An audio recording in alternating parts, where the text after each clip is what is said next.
Alright, this is another quick video to show you how you can use Photo's HSL adjustment to target specific tones. For example, in this image we can deepen the blues in the sky and also make the red tones in this building lighter. To do this then, we can use an HSL adjustment by going to Layer, New Adjustment Layer and HSL Adjustment. Then on the colour drop down here, we can move from master to reds. Now we can bring the saturation slider up slightly, then also increase the luminosity. Notice the effect it has on the overall lightness of the red tones here. Subsequently, we can then move across to the blues. This time we'll drop the luminosity shift to deepen the blues in the sky and also increase the saturation slightly. Okay, so if I now toggle the HSL shift adjustment, you can see the before and after. So the effect we've achieved is actually not too dissimilar to using a polarizer on this kind of subject.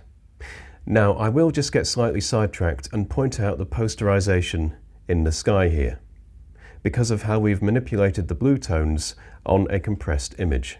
This blue sky is just a block of similar tones, so the compression has resulted in less precision here, meaning we don't have a lot of room for accurate manipulation. So this is when we're working with an 8-bit JPEG straight out of the camera, but I also happen to have shot RAW simultaneously. So let me just go across and find the RAW version of this image. I'm just going to drop it into Photo, like so. Okay, so first of all, I'll set my output profile to Adobe RGB to match the JPEG. Then I'll bring the brightness up, all the way I think, and perhaps raise the contrast slightly as well. And then just as a final touch, I'll reduce the highlights slightly, just to take some of the edge off the highlights here and try and match the JPEG a bit better. So I'll click Develop. So if I do the same to this version of the image, I'll add an HSL adjustment. This time I'll use the keyboard shortcut Command U or Control U if you're on Windows. And for example, if I move across to the reds, bring the saturation up and luminosity up, and then the blues, saturation up, luminosity down. You'll notice now we've got less posterization in the sky. And this is just one of the benefits of working in 16-bit and using a RAW file as the source, which is that we gain much more precision in these tonal areas. Right, so we'll just look at one more example. I'll just go ahead and drag this AF photo document in. So here is a nighttime scene, and again you'll notice it's from a RAW file, we're in 16-bit, and I'm actually using an output profile of ROM RGB, which is similar to ProPhoto. If you're frequently working with images that have intense colours, or indeed you wish to push the existing colour values and make them more intense, it's worth using a wider colour profile like ROM or ProPhoto, as they will allow you to saturate tones further without clipping them. So here, for example, we'll add an HSL adjustment. Again, I'll use the keyboard shortcut Command U or Control U if you're on Windows. And let's target the reds and bring the saturation up to enhance the red tones on the bus here.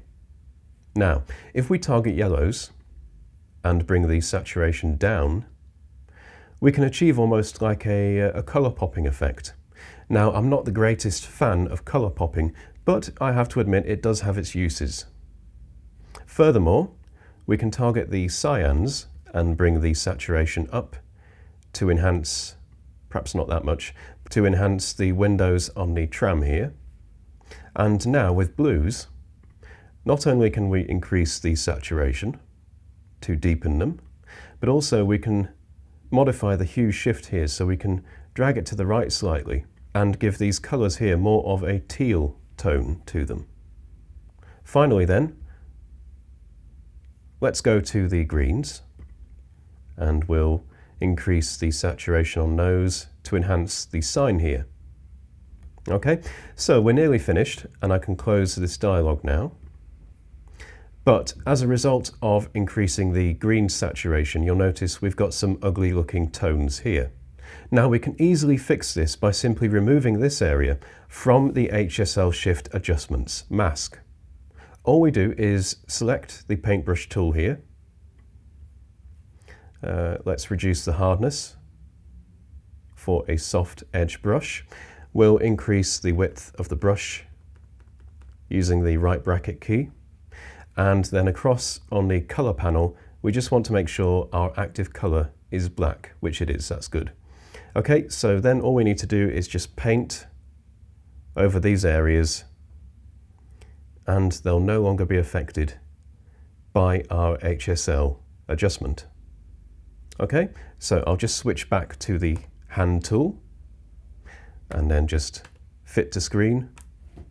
And finally, we can toggle this adjustment on and off to see the before and after. So it's quite a dramatic tonal shift we've achieved. Just by using the HSL adjustment and modifying tones separately, we can not only achieve a creative look to the whole image, but also direct the viewer's attention to the moving tram, giving the image an effective focal piece. And that's all for this video. I hope it's given you some ideas for your own editing. Thank you for watching, and don't forget to check out the other video tutorials.